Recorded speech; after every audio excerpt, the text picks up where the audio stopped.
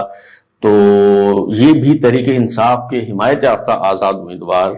تھے، اور مسلم لیگ نون کے امیدوار سعید احمد خان منیز کو شکست دے کر NA159 بہاڑی سے یہ MNA منتخب ہوئے تھے۔ تو ان کے بارے میں بھی جو تحریک انصاف کا دعویٰ ہے وہ بالکل درست ہے۔ تو یہ جو تین نام ہیں، اس حد تک تو تحریک انصاف کا یہ دعویٰ بالکل درست ہے کہ انہوں نے تحریک انصاف کی حمایت سے وہ MNA بنے، اور پھر پارٹی پالیسی سے انہوں نے جو ہے وہ انحراف کیا۔ لیکن جو تیسرا نام ہے اس حوالے سے کچھ جو غلط فہمیاں ہیں، کچھ جو مغالطے ہیں، وہ میں ضرور جو ہے وہ دور کرنا چاہوں گا۔ تیسرا نام جو ہے وہ NA8 باجوڑ سے MNA منتخب ہونے والے مبارک زیب خان کا ہے۔ اچھا، مبارک زیب خان کے جو بھائی ہیں، دراصل وہ یہاں سے امیدوار تھے جن کا نام جو ہے وہ ریحان زیب تھا،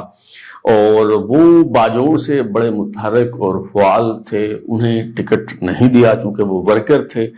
اور وہ کسی امیر خاندان سے جو ہے وہ تعلق نہیں تھا، سرمایہ دار نہیں تھے، تو تحریک انصاف نے انہیں نظر انداز نہیں کر دیا، اور یہاں سے باجوڑ سے جو ہے وہ ٹکٹ نہیں دیا۔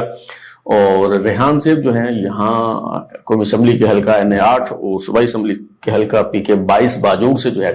وہ آزاد حیثیت میں انہوں نے کاغذات جمع کروا دیے، اور وہ الیکشن لڑ رہے تھے، مگر 31 جنوری 2024 کو انہیں قتل کر دیا گیا۔ نامعلوم افراد نے انہیں جو قتل کیا، اور اس بنیاد پہ یہاں انتخابات بھی الیکشن کمیشن نے ملتوی کر دیے۔ جب 31 جنوری 2024 کو ریحان زیب قتل ہوئے تو تحریک انصاف نے اس کو کیش کروانے کی کوشش کی، ان کا خون بیچنے کی کوشش کی، اور یہ دعویٰ کیا کہ دیکھیں جی کتنے مشکل حالات میں ہم الیکشن لڑ رہے ہیں، یہ ریحان زیب جو ہیں تحریک انصاف کے ہی امیدوار تھے جنہیں قتل کر دیا گیا ہے۔ حالانکہ ریحان زیب جو ہیں وہ تحریک انصاف کے امیدوار نہیں تھے، اور تب بھی میرے جیسے لوگوں نے جو ہے یہ حقیقت آپ کے سامنے پیش کی کہ تحریک انصاف کے جو رہنما ہیں وہ جھوٹ بول رہے ہیں، بکواس کر رہے ہیں، اور ان دعووں میں کوئی صداقت نہیں ہے کہ ریحان زیب جو ہیں وہ ان کے امیدوار ہیں۔ اور ہم نے آپ کو بتایا کہ PK 22 باجوڑ سے جو ہے وہ گلداد خان کو ٹکٹ دیا ہے تحریک انصاف نے، اور NA8 باجوڑ سے جو ہے وہ گل ظفر خان جو ہیں انہیں ٹکٹ دیا ہے تحریک انصاف نے، اور ریحان زیب جو ہیں انہیں تحریک انصاف کی طرف سے ٹکٹ نہیں ملا۔ وہ دھتکارے ہوئے تھے، راندہ درگاہ تھے، وہ تحریک انصاف سے نہیں تھے۔ وہ یہ کلیم کرتے ہوں کہ ان کی وابستگی ہے، لیکن تحریک انصاف انہیں آن نہیں کرتی تھی، وہ تحریک انصاف کے امیدوار کے خلاف الیکشن لڑ رہے تھے۔ اچھا، الیکشن ملتوی ہو جاتے ہیں، اس کے بعد جناب جب ضمنی الیکشن ہوتا ہے ان دونوں حلقوں میں، اناؤنس ہوتا ہے NA8 باجوڑ اور PK 22 باجوڑ میں، تو ان کے بھائی جو ہے مبارک زیب وہ پھر تگوتاز کرتے ہیں اور ہر دروازہ کھٹکھٹاتے ہیں، پارٹی کو اپنی وفاداری کا یقین دلاتے ہیں، لیکن ایک مرتبہ پھر تحریک انصاف کی طرف سے انہیں نظر انداز کر دیا جاتا ہے۔ یہ بھی ہو سکتا تھا کہ انہیں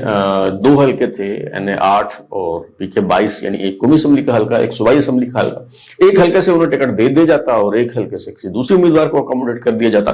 لیکن نہ تو انہیں صوبائی اسمبلی کا ٹکٹ دیا گیا اور نہ ہی قومی اسمبلی کا ٹکٹ دیا گیا۔ تو مبارک زیب جو ہیں انہوں نے آزاد حیثیت میں یہاں سے اپنے جو کاغذات ہیں وہ جمع کروا دیے، اور تحریک انصاف کے امیدوار جو اب سنی اتحاد کونسل کے ٹکٹ پہ جو ہے وہ الیکشن لڑ رہے تھے، تو سنی اتحاد کونسل کی طرف سے یہاں وہی جو پہلے ترتیب تھی، یعنی NA8 باجوڑ میں گل ظفر خان کو ٹکٹ دیا گیا، اور PK 22 باجوڑ سے گلداد خان کو جو ہے وہ ٹکٹ دیا گیا۔ انتخابی مہم شروع ہو گئی۔ اب PTI نے پورا ایڑی چوٹی کا زور لگایا، وہاں پہ جلسے کیے اور اپنے امیدوار کے حق میں جو ہے وہ کمپین کی، اور مبارک زیب جو ہے اس نے اپنے بھائی کا نام لے کے جو ہے ریحان زیب کا نام لے کے جو ہے وہ کمپین کی۔ تو یہ دونوں حلقوں سے کامیاب ہو گئے، یعنی NA8 سے بھی اور PK 22 باجوڑ سے بھی، یعنی قومی اور صوبائی اسمبلی دونوں حلقوں سے یہ جیتنے میں کامیاب رہے۔ اگر ہم NA8 باجوڑ کی بات کریں تو یہاں سنی اتحاد کونسل یعنی PTI کے جو امیدوار ہیں گل ظفر خان، انہوں نے 47,000 ووٹ لیے، جبکہ آزاد امیدوار مبارک زیب نے یہاں سے 74,000 ووٹ لیے، یعنی 27,000 ووٹوں کی لیڈ سے وہ یہاں سے جیتنے میں کامیاب ہوئے۔ صوبائی اسمبلی میں تو جو پی ٹی آئی کی صورتحال ہے وہ مزید افسوسناک رہی۔ دیکھیے 22 باجوڑ کی اگر ہم بات کریں تو یہاں سے مبارک زیب 23,000 ووٹ لے کے ایم پی اے کا الیکشن جیتے۔ جماعت اسلامی کے امیدوار یہاں دوسرے نمبر پر رہے، اور تحریک انصاف کے جو امیدوار ہیں جو اب سنی اتحاد کے ٹکٹ پہ الیکشن لڑ رہے تھے، گلداد خان، انہیں صرف 7,063 ووٹ ملے۔ تو یہاں لوگوں نے، عوام نے تحریک انصاف کو ریجیکٹ کر دیا۔ مبارک زیب آزاد حیثیت میں جو ہے وہ ایم این اے منتخب ہو گئے، تو صوبائی اسمبلی کی نشست انہوں نے چھوڑ دی، قومی اسمبلی کی نشست جو ہے وہ اپنے پاس رکھی۔ تو ایک مرتبہ پھر انہوں نے کوشش کی کہ جو ان کے گلے شکوے ہیں وہ پارٹی دور کرے، اور چونکہ ان کے بھائی کی بھی وابستگی رہی تحریک انصاف سے تو وہ اپنے گھر میں جو ہے وہ واپس آ جائیں۔ مبارک زیب نے اس کے لیے بڑی تگ و دو کی، لیکن انہیں دھتکار دیا گیا، انہیں کوئی حیثیت نہیں دی گئی، اور وہ کہتے رہے کہ جی مجھے عمران خان صاحب سے جو ہے وہ ملوا دیں۔ تو عمران خان صاحب سے ملوانا تو کجا، جو تحریک انصاف کی جو صوبائی قیادت ہے، جو مرکزی قیادت ہے، انہوں نے کوئی لفٹ نہیں کروائی مبارک زیب خان کو، اور اس کے بعد جو ہے وہ اس نے مسلم لیگ نون میں شامل ہونے کا فیصلہ کر لیا ہے۔ تو ایک جو آزاد رکن ہوتا ہے، آزاد حیثیت میں جو منتخب ہوا، جو تحریک انصاف کا حمایت یافتہ نہیں تھا بلکہ تحریک انصاف نے اس کے مقابلے میں اپنا امیدوار کھڑا کیا، تو اس پہ آپ غداری کا الزام کیسے لگا سکتے ہیں؟ یعنی ایک تو یہ کہ آپ اس نے اس کے بھائی کو ٹکٹ نہیں دیا، پھر اس کے بھائی کو قتل کروا دیا، اور یہ بات آپ وہاں کے لوگوں سے جو ہے وہ معلوم کر سکتے ہیں۔ یہ جو ریحان زیب کا قتل ہوا تھا، اس میں جو اس کا کھرا جو ہے وہ پی ٹی آئی کی مقامی قیادت کی طرف جو ہے وہ جاتا ہے، تو اس پہ بعد میں پھر کسی وقت جو ہے وہ تفصیل سے بات کریں گے۔ اچھا، ایک تو آپ نے اس کے بھائی کو ٹکٹ نہیں دیا، پھر اس کے بھائی کو قتل کروا دیا، اچھا پھر اس کو مبارک زیب کو آپ نے ٹکٹ نہیں دیا، پھر وہ اپنے بلبوتے پہ جو ہے وہ جیت کے آ گیا، پھر آپ نے اسے لفٹ نہیں کروائی۔ تو مجھے بتائیں کہ اب غدار کون ہے؟ کس نے کس کے ساتھ غداری کی ہے؟ کس نے کس کے ساتھ بے وفائی کی ہے؟ یہ جھوٹ بیچنے کا، جھوٹ کا جو منجن بیچنے کا آپ کا جو صلاحیتیں ہیں ان کا میں بڑا مترف ہوں، اور مجھے پتا ہے کہ جو طفلان انقلاب ہیں وہ بیانیہ بنانے میں اور جھوٹ کو پھیلانے میں ان کا جو ہے وہ کوئی ثانی نہیں ہے، لیکن کبھی کوئی سانس بھی لے لیا کریں، کبھی تو کسی موقع پہ جو ہے وہ سچ بول لیا کریں۔ یہ میں کہہ رہا ہوں کہ یہ جو 3 ایم این اے ہیں یہ بالکل تحریک انصاف کے حمایت یافتہ امیدوار تھے جن کا اوپر میں نے ذکر کیا ہے، لیکن مبارک زیب کو کس طرح آپ جو ہے وہ اپنے کھاتے میں ڈال رہے ہیں، اور آپ جو ہے وہ کہہ رہے ہیں کہ جی وہ دیکھیں جی اس نے غداری کی۔ ایسا اس پہ ایک تعویل یہ پیش کی جاتی ہے کہ جی دو باتیں جو ہے وہ کی جاتی ہیں، ایک یہ کہ جی اس نے اپنے بھائی کی تصویر اٹھا کے ووٹ مانگے، اور دوسرا جی وہاں جو تحریک انصاف کے کارکن تھے، تحریک انصاف کے جو لوگ تھے، انہوں نے اس کا ساتھ دیا۔ بھائی اگر اس نے اپنے بھائی کی تصویر لے کے ووٹ مانگے ہیں تو کیا اس کے بھائی کو آپ نے ٹکٹ دیا تھا؟ اگر دیا تھا تو چلیں پھر ٹھیک ہے، آپ کا حق بنتا ہے، اس کے بھائی کو بھی آپ نے ٹکٹ نہیں دیا۔ اچھا پھر آپ یہ جو کہتے ہیں کہ جی تحریک انصاف کے جو وہاں کارکن ہیں وہ جو انہوں نے اس کا جو ہے وہ ساتھ دیا اور ان کے ووٹوں سے وہ منتخب ہوا، او بھائی اس طرح تو پھر آپ کہیں گے کہ شہباز شریف بھی آپ کی ووٹوں سے منتخب ہوا ہے، اس طرح تو آپ کہیں گے بلاول بھٹو زرداری کو بھی تحریک انصاف کے ووٹ پڑے ہیں، تو اس طرح تو آپ کسی کے بارے میں بھی جو ہے وہ دعویٰ کر سکتے ہیں۔ سوال یہ ہے کہ کیا آپ نے اس کے خلاف ایک بات، کیا آپ نے ٹکٹ دیا؟ نہیں دیا۔ چلیں کیا آپ نے اس کے خلاف امیدوار کھڑا کیا؟ آپ امیدوار بھی نہ کھڑا کیا ہوتا چلیں پھر بھی آپ یہ تسلیم کرتے کہ چونکہ ہم نے امیدوار کھڑا نہیں کیا لہذا ہمارا ووٹ اس طرف چلا گیا۔ جب آپ نے اپنا امیدوار کھڑا کر لیا، اس بھرپور کمپین چلائی، مہم چلائی، ووٹ مانگے، تو بھائی پھر لوگوں نے آپ کو ریجیکٹ کر دیا۔ یہ عوام کا فیصلہ تھا، عوام نے مبارک زیب کو جو ہے وہ ووٹ دیا، اور یہ ووٹ آپ کا نہیں ہے۔ مبارک زیب نے اپنے حلقے کے عوام سے کسی قسم کی کوئی غداری جو ہے وہ نہیں کی ہے، یہ اس کا حق ہے، وہ جو کہ آزاد حیثیت میں منتخب ہوا ہے اس کا حق ہے، وہ جس پارٹی میں جائے، جہاں جا کے جو ہے وہ کھڑا ہو جائے، یہ آئین اور قانون جو ہے وہ اس کو حق دیتا ہے۔ اچھا، اور اطلاعات یہ ہیں کہ یہ جو 4 لوگ ہیں جن کے میں نے نام لیے، اطلاعات یہ ہیں کہ ان کے علاوہ بھی تحریک انصاف کے جو کئی ایم این اے ہیں وہ بک چکے تھے، ان کا سودا ہو چکا تھا۔ اب یہ جو بکنا، سودا ہونا، اب یہ جو تحریک انصاف کے لوگ الفاظ استعمال کر رہے ہیں میں وہی جو ہے وہ بیان کر رہا ہوں، یہ میرا مطمع نظر نہیں ہے، میں اس طرح کی بات جو ہے وہ کسی کے بارے میں ثبوت کے بغیر کرنے کا جو ہے وہ روادار نہیں۔ تو کہا جاتا ہے کہ تحریک انصاف کے کئی دیگر جو ایم این اے ہیں انہوں نے بھی اپنی ضمیر کا سودا کر لیا تھا، لیکن نوبت نہیں آئی انہیں استعمال کرنے کی، اور اگر ضرورت پڑتی ہے جے یو اے ساتھ نہ دیتی تو تب انہیں سامنے لایا جاتا، انہیں بیک اپ کے طور پہ جو ہے وہ رکھا گیا تھا۔ اچھا، ان میں ایک نام جو ہے وہ زین قریشی صاحب کا بھی لیا جاتا ہے، جو شاہ محمود قریشی صاحب کے جو ہے وہ صاحبزادے ہیں، اور کہا جا رہا ہے کہ وہ کئی دن سے پارٹی کے ساتھ رابطے میں نہیں تھے، اور وہ کہاں تھے کسی کو جو ہے وہ کچھ معلوم نہیں ہے۔ تو یہ کہا جا رہا ہے کہ جی وہ بھی دراصل بک چکے تھے، ان کی ڈیل جو ہے وہ ہو چکی تھی، اور پھر جو انہوں نے سٹیٹمنٹ آ کے دی زین قریشی صاحب نے، تو اس کے بعد جو ہے وہ معاملہ مزید مشکوک ہو گیا۔ جو انہوں نے کہا کہ جی مجھے تو میرے والد صاحب نے کہا تھا کہ جی تم روپوش ہو جاؤ۔ اب والد صاحب سے تو آخری ملاقات جو ہے وہ 3 یا 4 اکتوبر کو ہوئی تھی، اس کے بعد تو کوئی ملاقات نہیں ہوئی۔ تو والد صاحب نے کیسے انہیں جو ہے پیغام دے دیا، اور والد صاحب نے کہا تھا تو کیوں کہا تھا، تب یہ تو معاملہ جو ہے مزید جو ہے وہ مشکوک ہو جاتا ہے۔ اور پھر فیصل واٹا صاحب نے جو ہے وہ فرمایا تھا کہ جی میری ڈگی میں بہت سے پرندے جو ہیں وہ قید ہیں، اور جب یہ ترمیم منظور ہوگی تو انہوں نے میڈیا سے بات کرتے ہوئے کہا کہ جی مجھے جانے دو، میں نے ان پرندوں کو بھی جو ہے وہ آزاد کرنا ہے، اور انہوں نے کہا کہ جی وہ جو پرندے وہاں قید ہیں انہیں اس لیے چھوڑنا ہے کہ ان کی تو ضرورت ہی نہیں پڑی، نوبت ہی نہیں آئی ان کے ووٹ جو ہے وہ لینے کی۔ تو یہ کہا جا رہا ہے کہ جی چونکہ ظہور قریشی صاحب جو بھانجے ہیں شاہ محمود قریشی صاحب کے، انہوں نے بربلا انحراف کیا اور جا کے آئینی ترمیم کے حق میں ووٹ دے دیا۔ زین قریشی صاحب بھی جو ہیں وہ تیار تھے بکنے کو، ان کا سودا ہو چکا تھا، معاملہ طے پا چکے تھے، لیکن ضرورت نہیں پڑی، تو اس لیے انہوں نے آ کے جو ہے وہ ویڈیو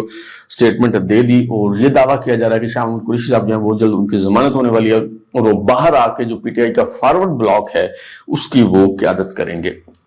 اچھا، میں یہ جو ساری تھیوری ہے معذرت کے ساتھ میں اس سے بالکل متفق نہیں ہوں، میں اس نیریٹو کو جو ہے وہ بائے نہیں کرتا۔ اس کی وجہ یہ ہے کہ جس دن سے شاہ محمود قریشی صاحب تحریک انصاف میں شامل ہوئے ہیں، اسی دن سے یہ باتیں ہو رہی ہیں کہ کوئی شخص اگر عمران خان صاحب کی جگہ لے سکتا ہے، کوئی شخص اگر عمران خان صاحب کو سائڈ پہ کر کے تحریک انصاف پہ قبضہ کر سکتا ہے تو وہ شاہ محمود قریشی صاحب ہے۔ یہ بھی تھی کہ عمران خان صاحب جو ہے وہ کبھی وزیر اعظم نہیں بنیں گے، اور کب پی ٹی آئی الیکشن جیت گئی تو شاہ محمود قریشی صاحب ہی وزارت عظمیٰ کے امیدوار ہوں گے، اور شاہ محمود قریشی صاحب کے جو بھائی ہیں ان کے حوالے سے بھی یہ دعوے کیے جاتے رہے اور باتیں ہوتی رہی کہ جی شاہ محمود نے مجھے بتایا تھا کہ جی عمران خان سائڈ پہ ہو جائے گا اور میں پارٹی کو جو ہے پارٹی کی قیادت جو ہے وہ سنبھال لوں گا۔ تو یہ باتیں جو ہیں یہ طویل عرصہ سے ہو رہی ہیں، ہر چند ماہ بعد جو ہے وہ اس طرح کی تھیوریاں جو ہیں وہ فلوٹ کی جاتی ہیں، لیکن ابھی تک کی جو صورتحال ہے، میں زین قریشی صاحب کی بات نہیں کرتا، ہو سکتا ہے ان کے معاملات طے پا چکے ہوں، ہو سکتا ہے نہ ہوئے ہوں، ہو سکتا ہے وہ سچ بول رہے ہوں، ہو سکتا ہے وہ جھوٹ بول رہے ہوں، لیکن شاہ محمود قریشی صاحب جو ہیں وہ طویل عرصہ سے جیل میں ہیں۔ انہوں نے بڑی ہمت کے ساتھ، بڑے حوصلے کے ساتھ جو ہے وہ انہوں نے ابتلاء و آزمائش کا یہ جو دور ہے یہ گزارا ہے، اور انہوں نے عمران خان صاحب کا ساتھ نہیں چھوڑا۔ ان کے پاس یہ آپشن ہمیشہ موجود رہی ہے کہ وہ اگر عمران خان صاحب کا ساتھ جو ہے وہ چھوڑ دیتے، 9 مئی کے بعد بھی وہ اگر عمران خان صاحب کا ساتھ چھوڑ دیتے تو پوری پارٹی جو ہے وہ ان کی جھولی میں ڈالی جا سکتی تھی، اور پارٹی کی جو زمامِ کار ہے، جو قیادت ہے، وہ انہیں سونپی جا سکتی تھی۔ لیکن شاہ محمود قریشی صاحب جو ہیں وہ انہوں نے عمران خان صاحب کا ساتھ نہیں چھوڑا۔ تو ابھی بھی یہ جو باتیں ہو رہی ہیں، اب یہ جو کہا جا رہا ہے کہ ان کی ضمانت ہو جائے گی، تو ضمانت تو ان کی ویسے ہی ہو جائے گی اب اتنے عرصے بعد بھی، کہ آپ کا کیا خیال ہے کہ ان کی ضمانت نہیں ہوگی